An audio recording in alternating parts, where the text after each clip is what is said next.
Hello बच्चों, कैसे हो? ठीक हो? तो आज हम लोग पढ़ेंगे क्लासिफिकेशन ऑफ ऑर्गेनिक कंपाउंड्स। ठीक है, कॉपी पेन निकाल लो अपना और समझते जाओ और लिखते जाओ। देखो, अपना नोट सबसे ज्यादा जरूरी होता है और अपना नोट्स ही सबसे कामयाब होता है। ठीक है, अगर जीवन में सक्सेस करना है, अगर जीवन में सक्सेस पाना है तो अपना नोट्स बनाना सीखो। ठीक है, चलो शुरू करते हैं। Classification of organic compound.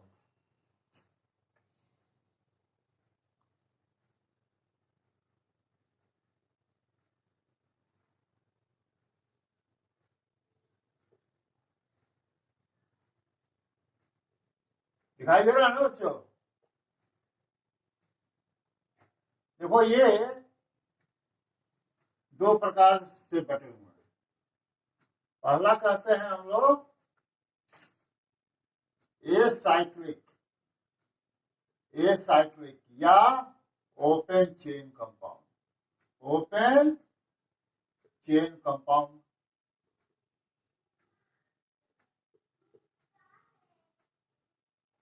इसको कहते हैं साइक्लिक या close chain compound. Close chain compound. ठीक है, अब ये जो है ओपन चेन कंपाउंड, ये भी दो प्रकार का होता है। ठीक है, पहले इसको समझ लिया जाए। देखो, इसमें कार्बन और हाइड्रोजन से बना हुआ कंपाउंड है और वो ओपन चेन में होगा। क्या होगा? ओपन चेन में होगा। ठीक है, जैसे फॉर एग्जांपल अगर हम दें तो ये देखो, ये तुम्हारा जो है कार्बन हाइड्रोजन से बना हुआ है और ये ओपन चेन है जिसको हम लोग इथेन कहते हैं। ठीक है, अब ओपन चेन स्ट्रेट भी हो सकता है और ब्रांच में भी हो सकता है। तो जैसे मान लो फॉर एग्जांपल ये तुम ले लो,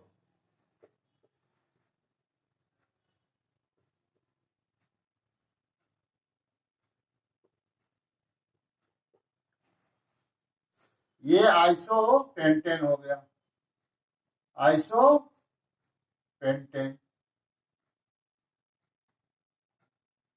देखो यह ब्रांच हो गया। ये भी ओपन चेन है लेकिन ब्रांच में है और ये सिर्फ स्ट्रेट चेन में है। तो ये सब ओपन चेन कंपाउंड, ये साइक्लिक कंपाउंड आते हैं। क्लियर? पहले हम लोग इसको समझ लें, फिर सब बाद में उसको समझते हैं। ठीक है, अब देखो, ये ओपन चेन कंपाउंड, एक साइक्लिक कंपाउंड भी ये दो प्रकार का होता है। एक होता है तुम्हारा सैचुरेटेड हाइड्रोकार्बन और दूसरा होता है अनसैचुरेटेड हाइड्रोकार्बन। अनसैचुरेटेड हाइड्रोकार्बन, देखो सैचुरेटेड हाइड्रोकार्बन में वो ऑर्गेनिक कंपाउंड आते हैं, वो हाइड्रोकार्बन कंपाउंड आते हैं, इसमें कार्बन और हाइड्रोजन ही रहेगा लेकिन सब सिंगल बॉन्ड से होगा। कार्बन कार्बन जो अटैचमेंट है वो सिंगल बॉन्ड से होगा। तो जैसे मान लो ये फॉर एग्जांपल के लिए ये तुम्हारा ब्यूटेन है,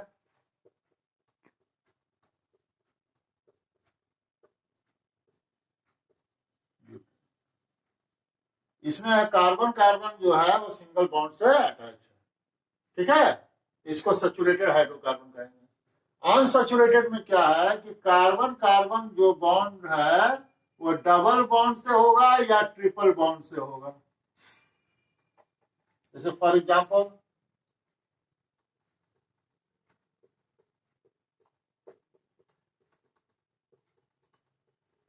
ये तुम्हारा इथीन हो गया और इसका एग्जांपल ले लें,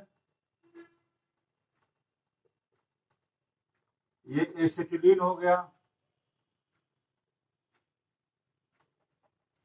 इसमें देखो कार्बन डबल बॉन्ड से है, कार्बन कार्बन डबल बॉन्ड से है, और यहाँ कार्बन कार्बन ट्रिपल बॉन्ड से है।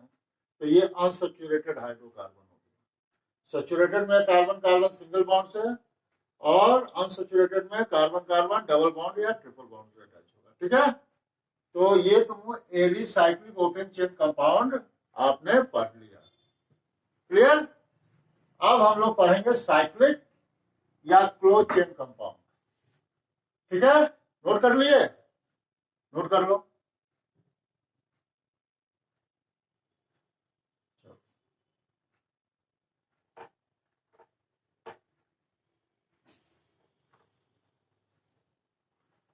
अब साइक्लिक या क्लोज चेन कंपाउंड किसको कहेंगे, और ये समझ लो। इसमें भी कार्बन और हाइड्रोजन से बना हुआ कंपाउंड होगा, लेकिन ये रिंग में होगा, चेन में, क्लोज चेन में होगा। जैसे फॉर एग्जांपल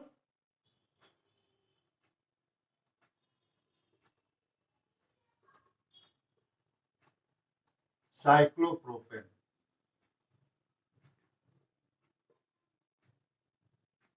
देखो ये रिंग में है, क्लोज में है, क्लोज चेन में है। ठीक है, तो ये तुम्हारा हो गया इसका एग्जाम्पल। और भी एक एग्जाम्पल ले लें।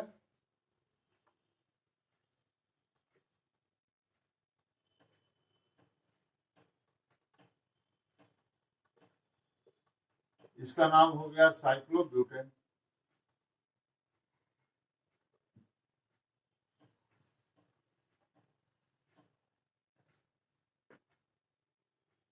इसका ये साइक्लोब्यूटेन हो गया। ठीक है, समझ में आ गई। आगे बढ़े। तो साइक्लिक कंपाउंड आपको समझ में आ गया। अब ये देखो, ये भी दो तरह का होता है। एक होता है होमोसाइक्लिक,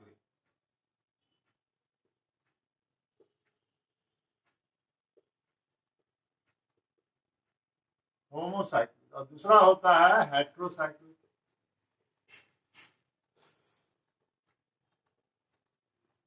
होमोसाइक्लिक मतलब क्या है कि ये साइक्लिक होगा, रिंग में होगा, हाइड्रोजन और कार्बन के ही सिर्फ एटम्स रहेंगे, और वो रिंग में रहेंगे, उसको होमोसाइक्लिक कहेंगे। हेट्रोसाइक्लिक में ये भी रिंग में रहेंगे, लेकिन कार्बन और हाइड्रोजन एटम्स के अलावा एक और भी डिफरेंट एटम्स रहेगा, उसको हेट्रोसाइक्लिक, उस तरह के कंपाउंड को हम हेट्रोसाइक्लिक कंपाउंड कहेंगे।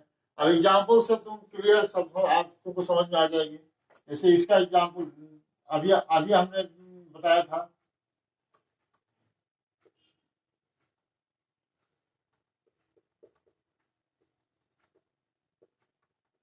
साइक्लोप्रोपेन। इसमें सिर्फ कार्बन और हाइड्रोजन के एटम्स हैं, रिंग में है,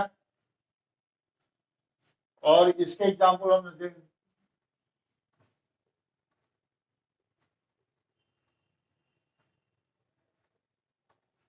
ये ठीक है, इसमें कार्बन हाइड्रोजन के अलावा एक ऑक्सीजन का एटम्स है, तो ये हेट्रोसाइक्लिक हो गया। क्लियर। अब देखो, होमोसाइक्लिक भी दो प्रकार के होते हैं।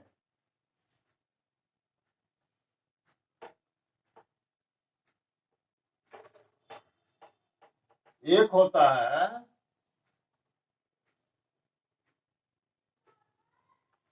एलिसाइक्लिक, और दूसरा होता है एरोमेटिक। एलिसाइक्लिक में कार्बन और हाइड्रोजन के ही एटम होंगे और साइकिल में होंगे। कार्बन हाइड्रोजन के नंबर कितना भी हो, जैसे फॉर एग्जांपल हम ले लें,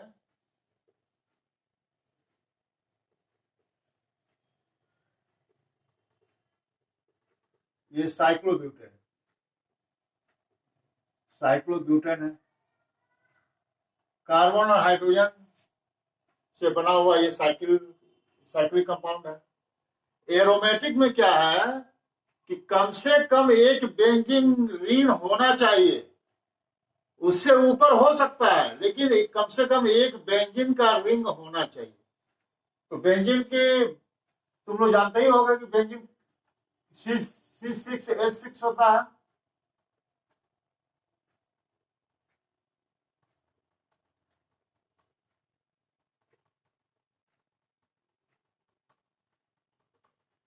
C6H6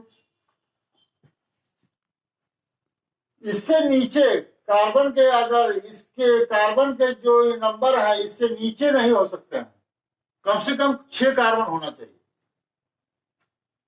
ठीक है, इस एरोमेटिक में मतलब इसका पैरेंट कंपाउंड जो है वो बेंजीन है, इसको बेंजीन कहते हैं।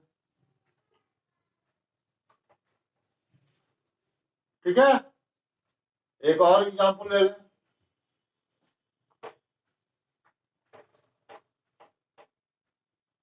अब एक तो बेंजीन कम से कम होना चाहिए, एक से ज्यादा भी हो जाए कोई दिक्कत नहीं है।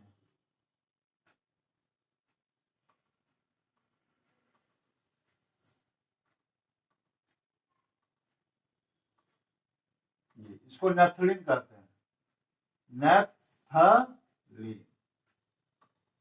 ठीक है, देखो इसमें 2 बेंजीन होंगे। ठीक है, तो ये सब एरोमेटिक कंपाउंड में आ जाएंगे और ये सब एलिसाइक्लिक है सब क्लोज चेन में है ना। लेकिन इसमें कम से कम एक बेंजीन होना जरूरी है और इसमें ऐसा कुछ नहीं है। समझ में आ गया बच्चों? तो इस प्रकार से हम लोगों ने आज अध्ययन किया क्लासिफिकेशन ऑफ ऑर्गेनिक कंपाउंड। ये बहुत ही इंपॉर्टेंट टॉपिक है। ये आपके 11th के एग्जाम में अक्सर कोई डिफिनेशन लिखने के लिए आ जाता है, इससे सवाल भी आते हैं। इसको क्लियर समझ गया? कोई दिक्कत? तब आगे नेक्स्ट लेक्चर में हम लोग पढ़ेंगे नॉमिनोक्लेचर, कि अब ऑर्गेनिक कंपाउंड का नामांकन कैसे किया गया, कैसे उनका नाम रखा गया, क्योंकि इतने सारे कंपाउंड हैं तो उनका नामांकन तो जरूरी है ना, उनका नॉमिनोक्लेचर तो जरूरी है। ठीक है, तो अगले लेक्चर में हम लोग नॉमिनोक्लेचर ऑफ ऑर्गेनिक कंपाउंड्स पढ़ेंगे। ठीक है, ओके, बाय। अगर आपको वीडियो अच्छी लगी हो तो कृपया इसे लाइक करें, सब्सक्राइब करें और शेयर करें। Thank you.